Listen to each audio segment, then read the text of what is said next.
زندگی کے اندر شامل حال کر سکیں، اور چونکہ شب جمعہ بھی آج ہے لہذا اسی عنوان سے ایک روایت آپ کے سپرد کر دی جائے کہ ماہ مبارک شعبان یہ مبارک مہینہ ہے کہ جس کے اندر میں نے کل عرض کیا کہ 3 اعمال کی خاص تاکید وارد ہوئی ہے روایتوں کے اندر.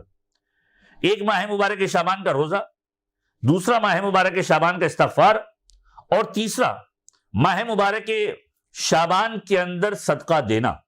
یہ 3 اہم ترین عمل ہے جس کی شوق تشویق دلائی گئی اس ماہ مبارک کے اعتبار سے، اور خاص طور پر فوکس کیا گیا، اور بارہا معصومین کی روایت کے اندر تذکرہ ملتا ہے کہ ان اعمال کو ماہ مبارک شعبان کے اندر انجام دیا جائے.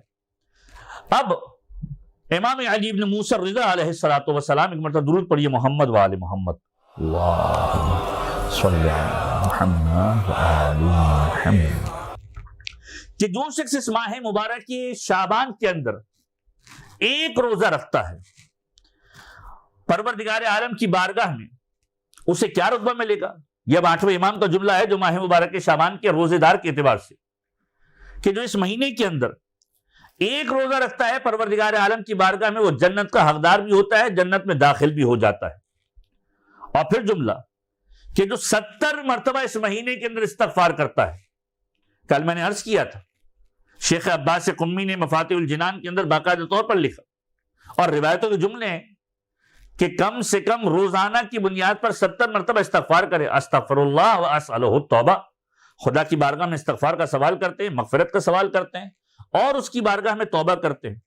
اب 8ویں امام کا جملہ جو 70 مرتبہ استغفار کرتا ہے خدا کی بارگاہ کے اندر، پروردگار عالم اسے کیا اجر کرے گا؟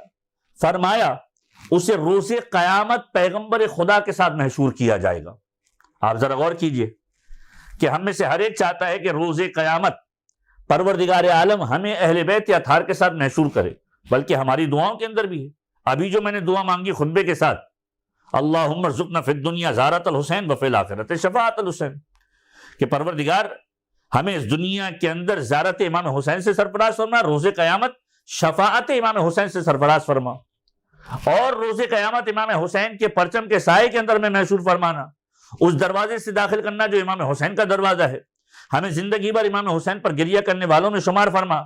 ہمیں روزانہ کی بنیاد پر سال کے اندر 1 مرتبہ، مہینے کے اندر 1 مرتبہ، دن میں 1 مرتبہ، گھنٹے میں 1 مرتبہ، ہر لمحے امام حسین کے زائروں میں شمار فرما.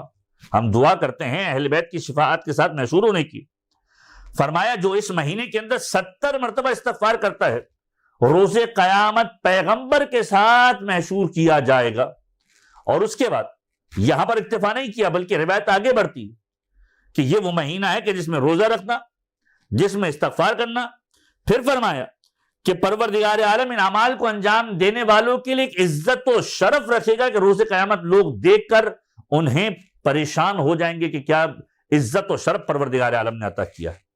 آپ ذرا غور کیجئے، ایک عمل صدقہ دینا، ایک عمل روزہ رکھنا، ماہ مبارک شعبان جس مہینے کے اندر ہم زندگی گزار رہے ہیں، پروردگار عالم نے ہماری سانسوں کو بحال رکھا ہوا ہے، پروردگار عالم نے ہماری زندگی کی سانسیں دی ہوئی ہیں، اس مبارک مہینے کے اندر زندگی گزار رہے ہیں. ایک روزہ، ایک استغفار کا عمل پیغمبر کے ساتھ محشور ہونے کا سبب بن سکتا ہے، روز قیامت عزت و شرف حاصل کرنے کا سبب بن سکتا ہے. اب یہ ہم پر منحصر ہے کہ آیا اپنی زندگی کے لمحات میں سے آیا 5 منٹ یا 10 منٹ خدا کی بارگاہ میں استغفار کرنے کے لیے ہم الگ کر سکتے ہیں یا نہیں کر سکتے. باقین بعض اوقات انسان اس خط میں مبتلا رہتا ہے کہ میں استغفار کی تزوین نکالوں یا نہ نکالوں. کسی کے ذہن میں تو یہ بھی خیال آتا ہے کہ میں نے گناہ ہی نہیں کیا تو استغفار کس بات کا. انسان اس زندگی کے اندر شامل حال کر سکے، اور چونکہ شب جمعہ بھی آج ہے لہذا اسی عنوان سے ایک روایت آپ کے سپرد کر دی جائے کہ ماہ مبارک شعبان یہ مبارک مہینہ ہے کہ جس کے اندر میں نے کل عرض کیا کہ 3 اعمال کی خاص تاکید وارد ہوئی ہے روایتوں کے اندر.